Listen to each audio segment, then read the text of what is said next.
Bagi saya, anda, Victor Chin, patut untuk tidak berdrama panjang. Sama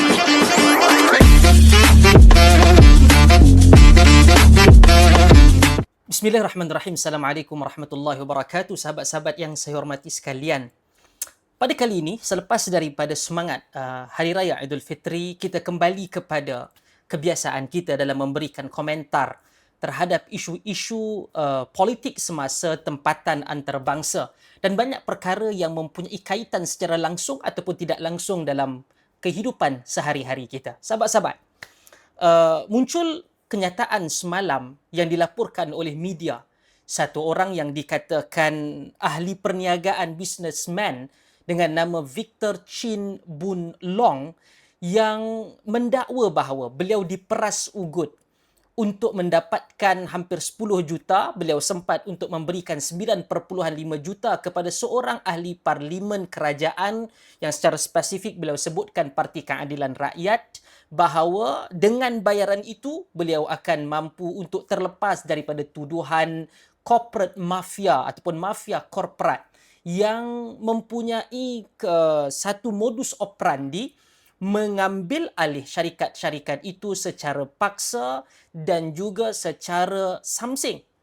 Maka di sini saya ingin berikan beberapa pandangan saya supaya ianya tidak terlihat. Saya jujur untuk katakan banyak kenyataan pandangan saya memberikan kredit kepada kerajaan Madani kerana usaha yang diterajui oleh Yang Amat Berhormat Datuk Seri Anwar Ibrahim itu mempunyai asas yang kuat dan kukuh bagi memartabatkan, memperkukuhkan harkat dan darjat Malaysia sebagai sebuah negara berdaulat. Tetapi sekiranya ada apa-apa perkara yang jelas salah, saya secara peribadi, secara moral, secara agama, secara akademik, kita tidak boleh untuk bersetuju. Kita perlu untuk memberikan pandangan. Kita patut untuk memberikan kritikan, teguran terhadap hal tersebut. Dalam hal ini, kita tidak boleh untuk terima mana-mana pihak sekelompok manusia yang boleh bergerak secara sewenang-wenangnya seperti samsing untuk mengambil alih mana-mana harta entiti, syarikat ataupun sesiapa sahaja ataupun milik sesiapa sahaja dengan melanggar undang-undang yang sedia ada. Baik, siapa Victor Chin ini, sahabat-sahabat? Ia adalah satu orang watak yang pernah timbul beberapa bulan dahulu, khususnya di hujung tahun 2025. Beliau dilaporkan bahawa individu ini dilaporkan mempunyai kaitan dengan siasatan pelbagai agensi penguatkuasa termasuk Polis Diraja Malaysia dan Suruhanjaya Security. Beliau juga dikatakan berdepan dengan tindakan pembekuan akaun berskala besar termasuk dakwaan lebih 500 akaun bank dibekukan dan bahkan terlibat dalam satu siasatan, mungkin beberapa siasatan berkaitan transaksi keuangan di bawah rangka kerja Akta Pengubahan Wang Haram ataupun AMLA. Apa lagi maklumat tentang dia? Premis berkaitan beliau dilaporkan telah diserbu dan aset beliau disita. Manakala beliau sendiri pernah direman bagi membantu siasatan. Dan isu ini menarik perhatian semua. Termasuk pernah dibincangkan di dalam kabinet dan kabinet mengarahkan satu siasatan menyeluruh dalam merentas agensi-agensi.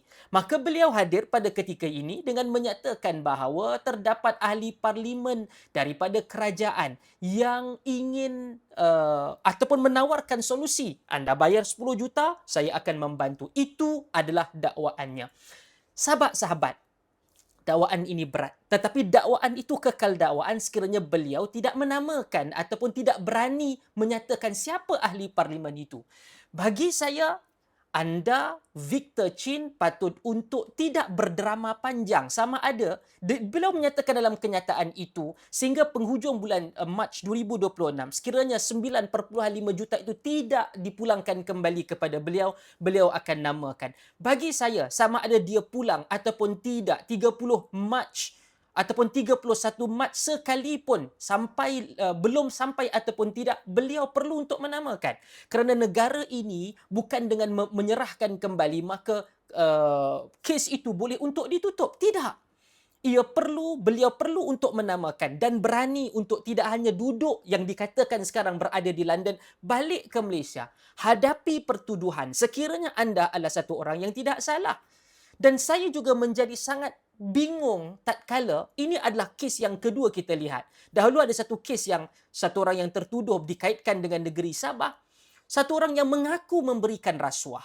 Dan watak yang ini, Victor Chin juga ada pertuduhan yang banyak terhadap perlakuan dan tindakan-tindakan jenayah. Tetapi diangkat kenyataannya itu seakan-akan seorang hero adiwira di dalam negara.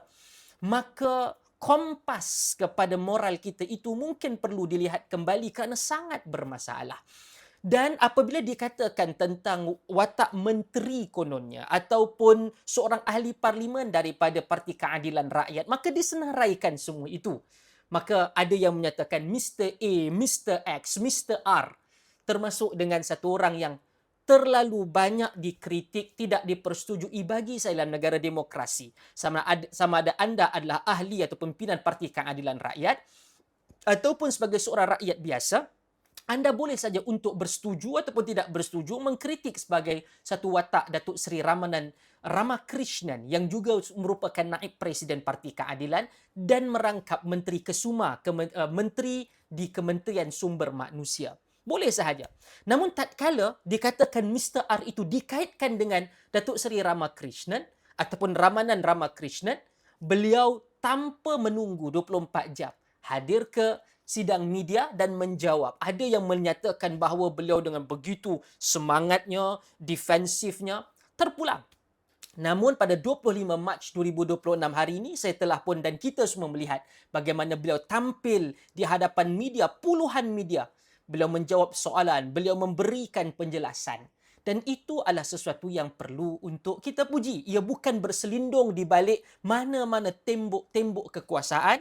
Anda ada tuduhan walaupun tuduhan itu tidak disebutkan secara langsung kepada beliau. Tetapi telah pun wujud di jagat maya bahawa nama Mr. R itu dikaitkan dengan beliau. Maka itu bukan isu sebenar. Isu sebenar apabila Victor Chin ini memberikan tuduhan adanya watak itu. Saya minta kepada beliau dengan terbuka untuk sebutkan nama. Dan sekiranya watak itu watak yang bertanggungjawab memeras ugut, kita walaupun pro kepada kerajaan Madani, kita tidak akan sama sekali untuk bersetuju dan kita memegang keyakinan, komitmen yang amat berhormat Perdana Menteri Datuk Seri Anwar Ibrahim. Siapapun kalian, kalian melakukan kesilapan, melakukan kesalahan dan jenayah seperti ini tidak akan dilindungi, akan disiasat, didakwa, bahkan dihukum melalui proses undang-undang dan hukum di mahkamah. Oleh itu, saya ingin tegaskan garis bawahi pada ketika ini, kes ini, namakan siapa sahaja. Ia menteri, ia adalah seorang ahli parlimen daripada parti mana sekalipun, dia perlu untuk bertanggungjawab dan dia perlu untuk menghadap kepada undang-undang dan hukum dalam negara kerana ini bukan undang-undang rimba, negara ini bukan sesuka hati boleh dilakukan dengan kuasa yang ada di tangan mereka-mereka itu. Itu pandangan dan ketegasan saya pada ketika ini. Jumpa lagi. Sekian. Assalamualaikum warahmatullahi wabarakatuh.